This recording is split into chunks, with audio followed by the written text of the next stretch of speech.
the good old Group B. At the height of its glory, its popularity even eclipsed that of Formula One. In an effort to capitalize on the global publicity generated by this short-lived category, most major car manufacturers, including Citroën, gradually joined the fray. French car maker, renowned for its innovative and somewhat unique approach to the design and technical aspects of its cars, was no novice in rallying. Citroën appeared in competitions with the ID and DS models from 1959 to 1967. After the inherited victory at the 1966 Monte Carlo rally, when all three mini cars were disqualified for using non-homologated auxiliary lights, Citroën shifted to endurance racing outside of Europe for a long time. Citroën returned to the old continent in the early 1980s with its Super Mini Visa 1000 pistas Group B car. This small, lightweight four-wheel drive car was aimed at clubs and drivers aspiring to reach the top of the leaderboard. The greatest success of this French small-caliber car was 8th place at the 1985 Monte Carlo rally, where Androuet managed to keep the Lancia 037 rally driven by Mickey Biazian behind him. Not bad for a 1400cc engine with 145 horses, right? The Visa lacked several details for an outright victory. Primarily, it needed about 100 more horsepower. However, would more power at the expense of reliability have been the solution? Citroën didn't think so.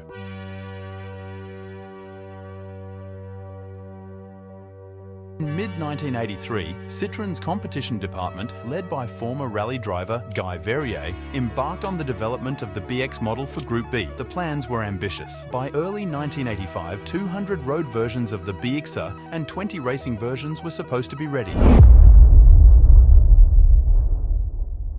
They missed the deadline by a whole year, 12 critical months during which the development of other manufacturers' Group B specials gained a frantic pace. Peugeot came out with the EVO 2 version of its 205 T16 rocket. Italy's Lancia replaced the fragile rear-wheel drive 037 Rally with the robust S4. Citroën closed its doors and pulled the curtains. They spent almost all of 1984 rummaging through old boxes of various components. From these emerged 5 prototypes of the Citroën BX 4TC. Technically, they had little in common with modern B cars. A glance over the fence at their neighbours would have sufficed. One prototype, built by Michel Mokricki, featured a modified body, a 2-litre engine and 4-wheel drive. Mokricki started the 1984 Paris-Dakar Rally with it. The second example was the work of the Strackit company. It had front-wheel drive only, but a Hewland gearbox and an engine based on the civilian GTI version, 1998cc. Third car combined ideas from Strackit and Polytechnic. Its 2100cc engine produced 325 horsepower. Interestingly, it featured a body with many notable changes and modifications, a tubular base and significantly shortened front and rear sections. This number 3 appeared in the 1983 Gravel Rally 1000 pistas driven by Maurice Chaumat. Fourth car used a turbocharged 2142cc engine producing 405 horsepower, later reduced to 380 horsepower for reliability and durability. At the end of 1985, the 5th and final prototype emerged. The model was homologated based on the mandatory 200-unit civilian version of the BX 4TC. The model, labelled BX 4TC200, was approved as a customer car for sale to the general public. The designation 4TC stood for 4x4 turbo competition. The engine, similar to the racing version, was a 2.2-litre unit with an output of 200 horsepower and nearly 300 Newton-meters of torque. The vehicle featured all-wheel drive and a hydropneumatic suspension. However, it didn't sell well due to its high price. Step away from the B Special, the name was extended to Evolution. Verrier's attachment to Citroën and his desire to link the civilian BX model with the rally version using as many identical components as possible ultimately became the BX 4TC Evolution's greatest disadvantage. It ended up as a potpourri of PSA group parts.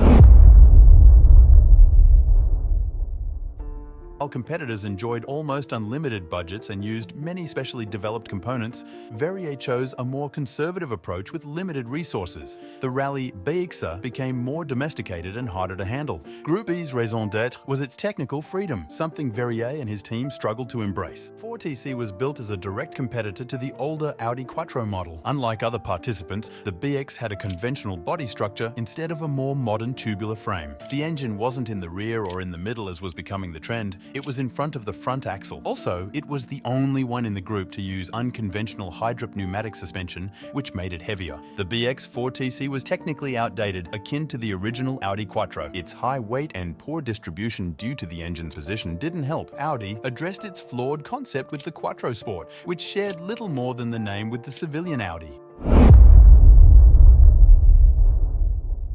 Citroën BX 4TC Evolution, however, was long, unbalanced, and lacked any innovative vision. It looked like a Group B monster, but desperately needed a weight loss regime. The monocoque body had only a minimal use of special tubular frames, resulting in a car weighing a hefty 1150 kilograms, well above the minimum allowed weight of 960 kilograms. The long front end gave the BX 4TC EVO the appearance of a gasoline-powered Cyrano de Bergerac. Despite having modern fuel injection and a turbocharger, the engine was based on the archaic 1970 Simca design, with an iron block, single camshaft, and an 8-valve head. It could produce 380 horsepower at 7,000 RPM. BX 4TC Evolution's technical specifications included a gearbox from the SM model, though it seemed even older in reality. The only thing connecting the gearbox to the rear differential from the Peugeot 505 was a carbon fiber driveshaft. Competition department boldly sent their new special into battle without a central differential or viscous coupling, leading to a car that fought both its competitors on the track and its own front and rear axles. The BX disliked asphalt. The lack of a central differential required an aggressive driving style, pushing the hydropneumatic suspension to its limits and often beyond. The overly sensitive power steering from the Citroën CX Diravi somewhat eased the driver's hard work. The BX performed better on unpaved roads, masking the drivetrain's flaws.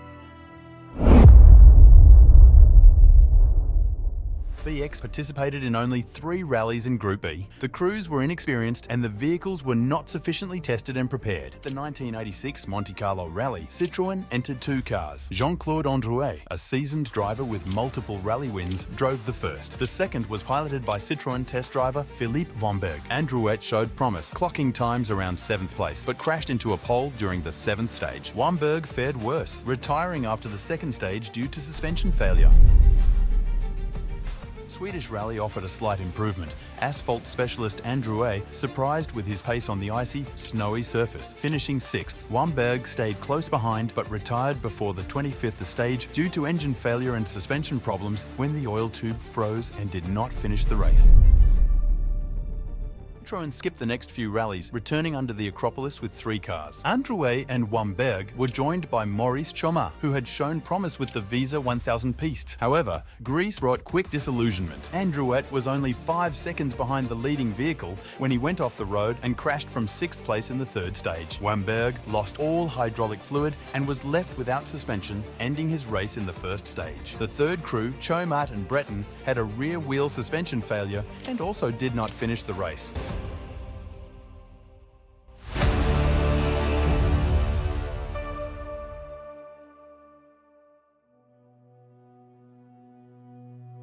Following these results, Citroën withdrew from the World Rally Championship and the French Gravel Championship, where the BX fared even worse. Out of 4 races, only 1 car finished, and that in 10th place. The BX 4TC was an ambitious project, but a misstep. Too closely tied to the civilian version, its development was lax and, most importantly, it arrived late. By the time it debuted, it was already outclassed by competitors' high-tech sports cars. Citroën's driver choices also played a role. Androuet, though experienced, was past his prime at 44. Vomberg and Chomat lacked sufficient World Championship experience. It's hard to speculate how Citroën might have fared with top drivers of the time.